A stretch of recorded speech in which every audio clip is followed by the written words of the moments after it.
রাসূলুল্লাহ সাল্লাল্লাহু আলাইহি ওয়াসাল্লাম একটা হাদিসের মধ্যে বলেছেন,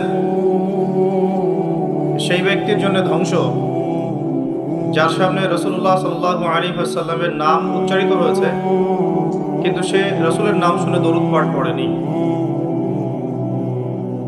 রাসূল বলছেন, সেই ব্যক্তির জন্য ধ্বংস যার সামনে রাসূলের নাম উচ্চারিত হয়েছে কিন্তু নাম শুনে সে দরুদ পাঠ করেনি, সাল্লাল্লাহু আলাইহি ওয়াসাল্লাম বলেনি।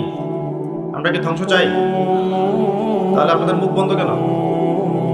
বলেন সাল্লাল্লাহু আলাইহি ওয়াসাল্লাম।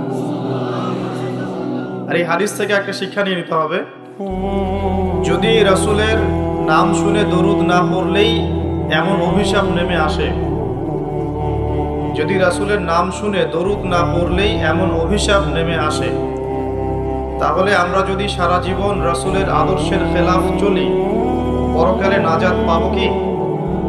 আমরা কি হাউজে কাউসারের পানি পাবো? শাফাআত কি পাবো? কবরের উত্তর কি দেয়া যাবে? আল্লাহ রাব্বুল আলামিন সূরা হাশরের 7 নম্বর আয়াতে বলছেন, বা'দা আউযু বিল্লাহি মিনাশ শাইতানির রাজীম ওয়া মা আতাকুমুর রাসূলু ফাখুযুহু। রাসূলুল্লাহ সাল্লাল্লাহু আলাইহি ওয়াসাল্লাম তোমাদেরকে যা দিয়েছেন, মানে যা দিয়েছেন, যত কিছু দিয়েছেন, ফাখুযুহু সেটাকে গ্রহণ করো, সেটা রিসিভ করো, গ্রহণ করে নাও। ওয়া মা নাহাকুম আনহু ফান্তাহু